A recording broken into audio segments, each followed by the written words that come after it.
Dzień dobry. Witamy Was dzisiaj serdecznie i jesteśmy już przy wodospadzie. Wczoraj nawiązaliśmy taką fajną rozmowę na recepcji w naszym guest house'ie i Pan nam polecił parę miejsc, także wybraliśmy kilka i dzisiaj odwiedzimy. Jednym słowem trzeba powiedzieć, że wystarczy porozmawiać z lokalnymi ludźmi, czy to na recepcji, czy jak spotkamy jakąś przypadkową osobę, która mówi dobrze po angielsku, bo oni znają takie miejscówki, które nie są odwiedzane przez turystów. Jesteśmy tutaj sami i nic nie zanosi się, żeby tutaj w ogóle ktoś oprócz nas się pojawił. Dlatego warto jest czasem zamienić kilka słów z kimś, opowiedzieć o swoich planach albo o tym, że chciałoby się coś zobaczyć i myślę, że bez problemu można sobie zaplanować cały dzień lub nawet całą podróż, w zależności od tego, jak długo w takim miejscu jesteśmy.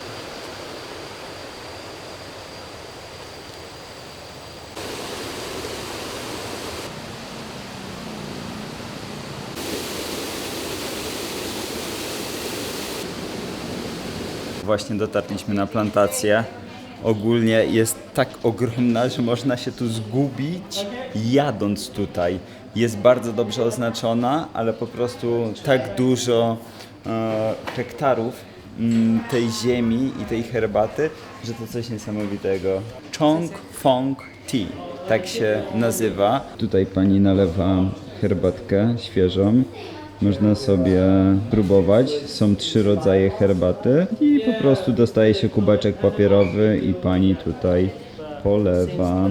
Tak wygląda przykładowy kubeczek herbaty, który dostajemy. Bardzo fajnie, że można sobie spróbować przed zakupem, ale no tutaj ta plantacja wydaje się, że ma całkiem dobrą herbatę. I przede wszystkim jest przystosowana pod turystów, bo jak jechaliśmy, to było kilkanaście dosłownie znaków mówiących o tym, gdzie znajduje się ta plantacja, także nie ma problemu z trafieniem tutaj.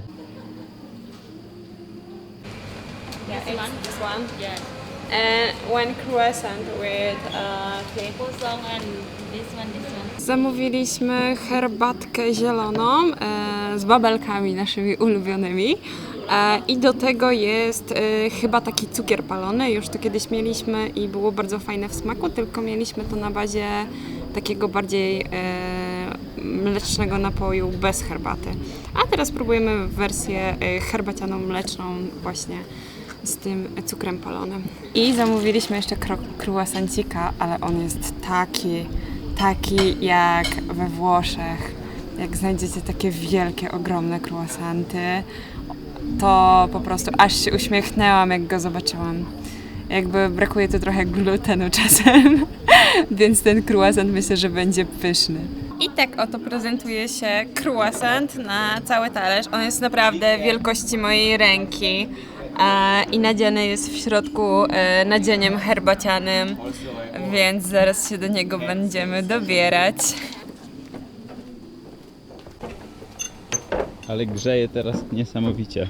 Na zachód słońca by tu było dobrze przyjechać. Na plantację herbaty docieramy skuterem.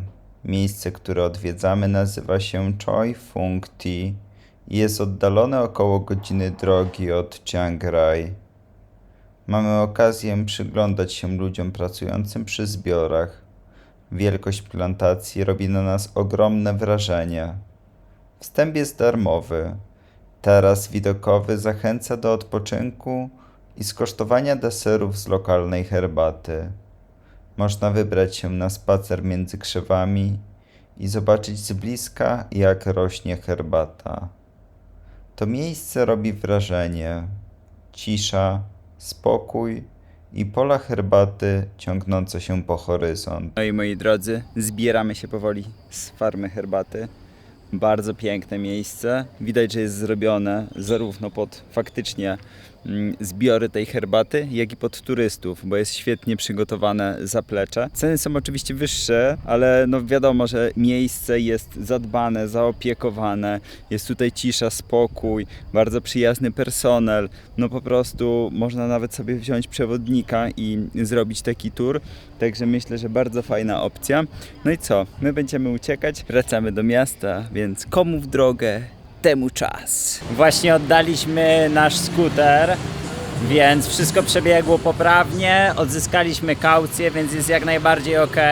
Nasz powrót z plantacji herbaty nie obył się bez przygód. Pierwszą z tych przygód było to, że mam wrażenie, że jechaliśmy autostradą, ale tego pewien nie jestem. I ta autostrada ma tak, że w pewnym momencie się zwęża, jest taki checkpoint. I stoją tam policjanci. Nie wiem, stało może ich 5, może 8, nie liczyłem, ale to przejechaliśmy i nikt nas nie zatrzymywał i nic. Natomiast teraz w mieście, jak dotarliśmy, to dopiero się zaczęła prawdziwa impreza. Już przed samym Chiang Rai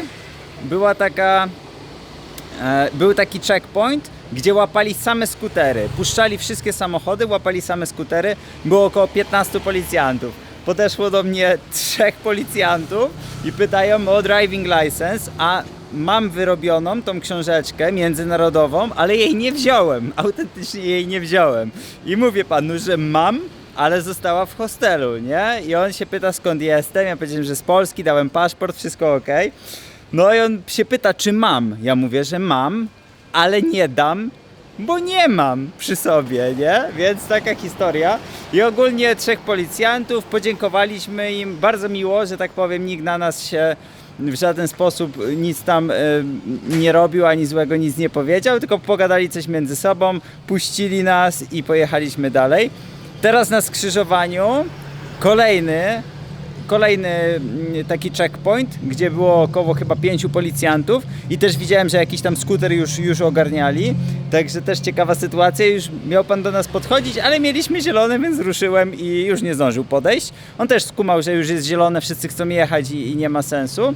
I minęliśmy po drodze jeszcze jeden punkt, ale akurat nie po naszej stronie, także przejechaliśmy, także takie to właśnie przygody z powrotu, 40 km, ostatni dzień, ostatnia godzina wypożyczenia i dopiero pierwsza kontrola. Także ja jestem bardzo, że tak powiem, zadowolony. Kontrola przebiegła bez żadnych problemów, nic się nie wydarzyło, także mega. I lecimy teraz do hostelu swojego, do guest house'u, chwilę odpocząć, bo grzeje dzisiaj dobrze. Trochę odpoczęliśmy po porannych podróżach, zaliczeniu wodospadu, zaliczeniu plantacji kawowej, zrobieniu, ojej, herbacianej, masz rację, zaliczeniu tak naprawdę tych 2 miejscówek i zrobieniu jakichś chyba 140 km. No, jest tam kawałek drogi, także bardzo fajnie. No i teraz idziemy sobie po prostu coś zjeść. Mamy taką tajemną miejscówkę, którą się nie podzielimy, gdzie jest bardzo dobrze, bardzo pysznie. I bardzo tanio, czyli no 3 razy tak. bardzo. Tylko że to jeśli chodzi o tanio, to tu w ogóle jest tanio, także jak wiecie, jak my jesteśmy w stanie zjeść za 250 batów na cały dzień, na 2 osoby, no to kurczę, moi drodzy, to za tyle to dobrego curry nie dostaniemy w Polsce. Zwłaszcza, że to już jest razem z piciem. No, a to już jest Liczone. często z piciem, bo ustaliliśmy sobie taki limit. Wiecie, to już nawet nie chodzi o ten hajs, który mamy wydawać, tylko żebyśmy tu nie przywieźli dodatkowych paru kilo z tej Tajlandii, czy też może innych krajów, kto wie. Także dlatego po prostu chcemy mieć jakiś limit hajsowy, żeby się potem nie okazało, że wrócimy parę kilo więksi. Pan coś tutaj ogarnia, robi roti, bo widzę wszystkie rzeczy i chyba w dobrej cenie nawet. A już Asia została, że tak powiem, pochłonięta. Dobra cena, więc myślę, że coś tutaj będzie skonsumowane. Patrzcie w ogóle, jak tu pan ma to ogarnięte. Jest motor, jest butla z gazem. Tutaj mamy menu, a tutaj odbywa się cała impreza. Także można w łatwy, prosty sposób prowadzić biznes? Można. O, i co lepsze, pan ma QR koda i jeśli posiadacie konto w banku w Tajlandii, to możecie zapłacić mu bezpośrednio na konto. I najlepsze jest to, że on wtedy ma tylko pik, dostaje SMS-a i już w zasadzie wie, że zapłaciliście, także już jest wszystko ok. Proszę bardzo, tutaj się właśnie pani rozkłada. Dwie panie, ta sama sytuacja, motor, Honda, wszystko jest zrobione. No super sprawa, zaraz będzie rozpoczynać sprzedaż. Także tak jak mówiliśmy już na jednym filmie, jeśli chcecie coś zamówić, to lepiej decydować się szybciej niż później, bo na przykład jeśli pan przez jakiś czas nie będzie miał klientów, może się rozmyślić i odjechać i już niestety, ale nie zamówicie. Właśnie wbiliśmy do 7-Eleven i proszę bardzo, jakie tutaj jest stoisko. Widzicie ceny: 60 batów, 50 batów za green tea.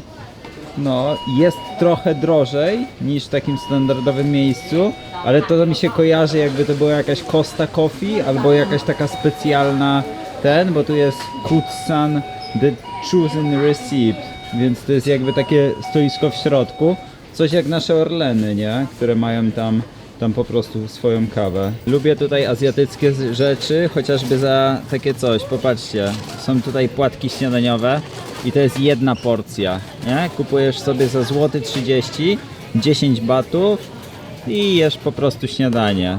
Dorzucasz sobie do jogurtu na przykład z owockami i masz mega przekąskę, więc super opcja, bo za 10 batów możesz sobie kupić coś takiego. U nas rzadko spotykane bardzo. Ja nie widziałem takich małych opakowań. U nas bardziej są jakieś musli, ale takich słodkich płatków nie widziałam. Dobra, właśnie opuszczamy naszą miejscówkę. Idziemy jeszcze zagadać do pana na recepcji, ponieważ chcielibyśmy sobie zostawić rzeczy, jak pojedziemy do pewnego miejsca.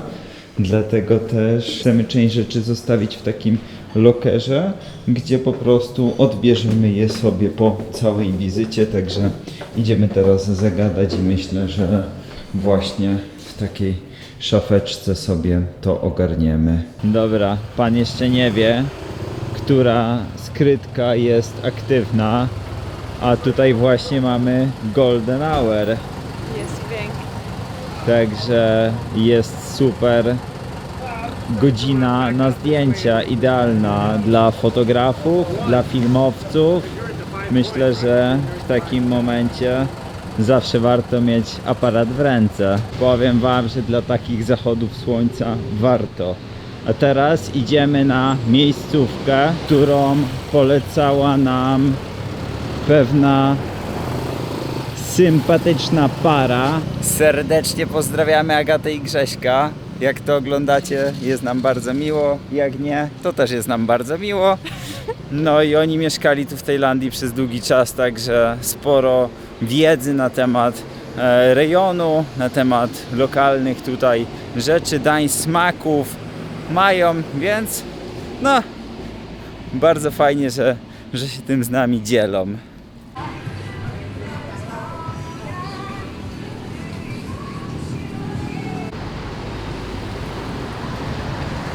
Tutaj znajduje się moje ulubione rondo.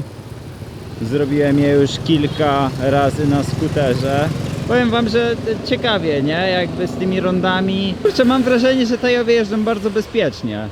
I może być to, powiedzmy sobie, to nie wiem, trochę mylne wrażenie, ale prawda jest taka, widziałem tutaj dopiero jeden wypadek. No też nie mamy jakiegoś porównania, bo jesteśmy tutaj 2 tygodnie. Także nie ma tutaj jakichś wielkich liczb. W Bangkoku nie widziałem żadnego wypadku. Tutaj widziałem jeden wypadek. To nie jest wypadek. Według naszej definicji to jest po prostu kolizja. Więc widziałem jedną kolizję, gdzie po prostu wjechali na siebie, ale to było z 2 samochodami. A tak to nie widziałem tutaj żadnych jakichś przykrych zdarzeń.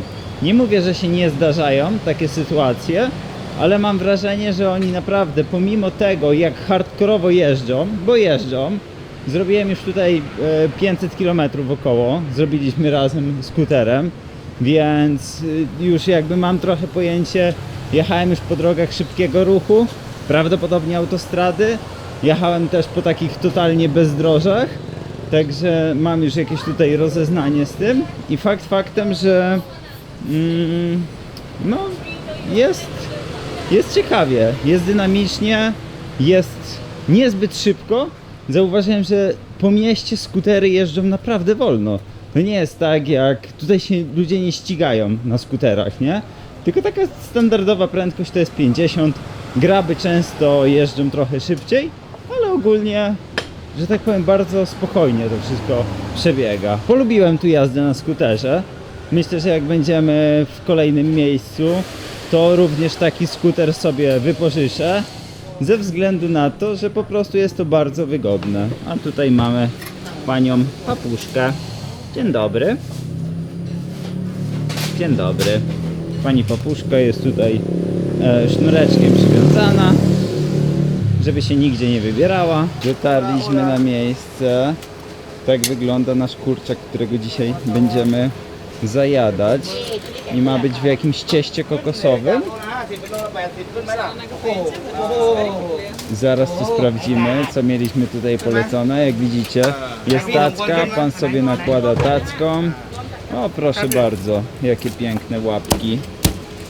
Tutaj pan już ogarnął i zaraz coś weźmiemy. Dobra, zamówiliśmy. To jest właśnie ten kurczak w mleczku kokosowym. Tu są małe porcje, tu jest duża porcja i wzięliśmy sobie 3 sztuki tego i jedną tego większego. Także nam tutaj pan wszystko odgrzewa i zaraz będziemy konsumować. Tak wygląda właśnie nasza kolacja. Także petarda. Zaczyna się trochę ściemniać. Więc zajadamy się. Asia, pierwsze wrażenie? To naprawdę dobre. Jest nasz drugi posiłek na kolację, czyli spring rollsy. Ja to po prostu uwielbiam. Nie jadłem jeszcze tutaj złych spring rollsów. Kosztuje 20 batów, 2 sztuki. Patrzcie, co się tutaj dzieje. Tu można sobie wziąć taki rower, gdzie nas podrzucą w konkretne miejsce. Tego wcześniej nie było w innych miejscach, w których odwiedzaliśmy. Nie było tak popularne. A tutaj ciekawostka, że na tym rondzie jest zegar, który po prostu gra o pełnej godzinie jakąś muzykę. Dodatkowo w tym czasie zmienia się podświetlenie.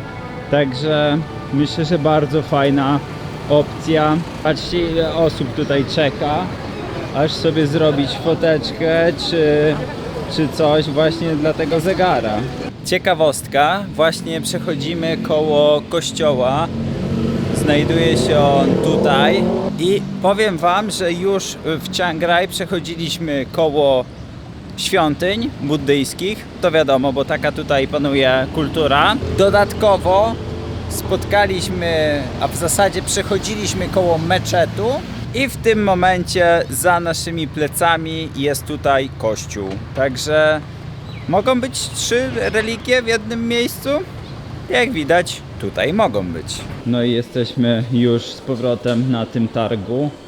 Także byliśmy tutaj w sumie w pierwszy dzień, jak przyjechaliśmy. Trafiliśmy tutaj przypadkiem. Jest bardzo fajny motyw, bo można sobie kupić przeróżne rzeczy. A my na przykład polujemy na dokładnie to. Tutaj możecie sobie kupić taki talerz i on kosztuje tam od 100 do 300 batów, w zależności co w nim jest. Jest też zestaw do ramenu i można to sobie po prostu tutaj zrobić na płycie. Także bardzo, ale to bardzo dobra opcja, żeby takie coś sobie przygotować. Tak to wygląda. Tutaj sobie Państwo właśnie gotują w takim tym. Dostajecie taki coś takiego. Zamówiliśmy tutaj u pani, także będziemy sobie teraz wcinać, ale no przepyszne rzeczy tutaj mają. I kalmary, krewetki, wszystko czego dusza zapragnie.